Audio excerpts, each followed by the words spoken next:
বুঝতে পারছি না ইউটিউবের কি হয়ে গেছে, যেন ক্রিয়েটরদের পেছনে হাত ধুয়ে পড়ে আছে। দেখো আগে কি ছিল, অনেকগুলো পলিসি চেঞ্জ করে দিল, অনেকগুলো রুলস খুব কড়া করে দিল, আর এখন তিনটা এমন আপডেট নিয়ে এসেছে যা এখনো পর্যন্ত সবচেয়ে খারাপ আপডেট।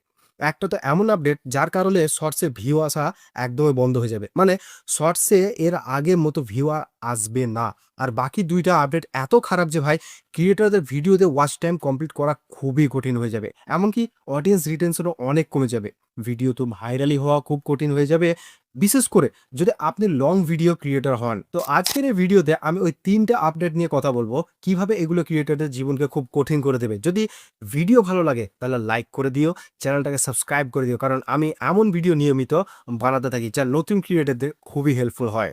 দেখো, তিনটা আপডেট আমি খুব ভালোভাবে ব্যাখ্যা করছি, এখানে এক একটা পয়েন্ট লিখে রেখেছি, আর আমি এক এক করে বুঝিয়ে দিচ্ছি। তো প্রথম আপডেট হলো শর্টস জিরো টাইম লিমিট। এখন এটা কি বুঝে নাও। আগে কি হতো, লোকজন শর্টস স্ক্রল করতো, করেই যেত। শর্টস ফিডে ভিডিও ভাইরাল হতো, আর সাবস্ক্রাইবও খুব দ্রুত তাড়াতাড়ি বাড়তো।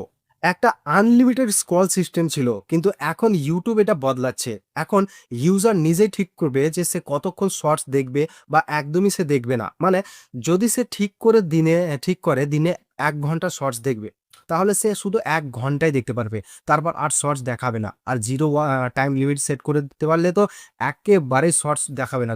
যদি করে দেয় সে জিরো টাইম লিমিট, তাহলে তো শর্টস ফিডে শর্টসই দেখাবে না। এখন যারা এই ফিচার ইউজ করবে আর জিরো টাইম সেট লিমিট করবে, তাহলে শর্টস ফিডের অডিয়েন্স কমে যাবে, ফলে শর্টস ভাইরাল হওয়া খুবই কঠিন হয়ে যাবে বন্ধুরা। মানে আপনার শর্টস খুব বেশি আকর্ষণীয় না হলে ভিউ আসা একবারে কঠিন হয়ে যাবে। এরপরে আপডেটটা হচ্ছে ask about video AI summary. আগে দর্শকদের ভিডিও দেখতে হতো, এখন তারা দেখবেই না। এআই সরাসরি সামারি বলে দেবে। আস্ক ফিচারে গিয়ে জিজ্ঞেস করলেই পুরো ভিডিও সারাংশ পেয়ে যাবে, দেখার আর দরকারই নেই পুরো ভিডিও। মানে বুঝতে পারছেন তো, এখানে আপনার একটা ভিডিও আপনি ছাড়লেন, এবার ওই ভিডিওর মধ্যে আপনি একটা ভ্যালুয়েবল কন্টেন্ট দিয়েছেন ভিডিও মিডলখানে।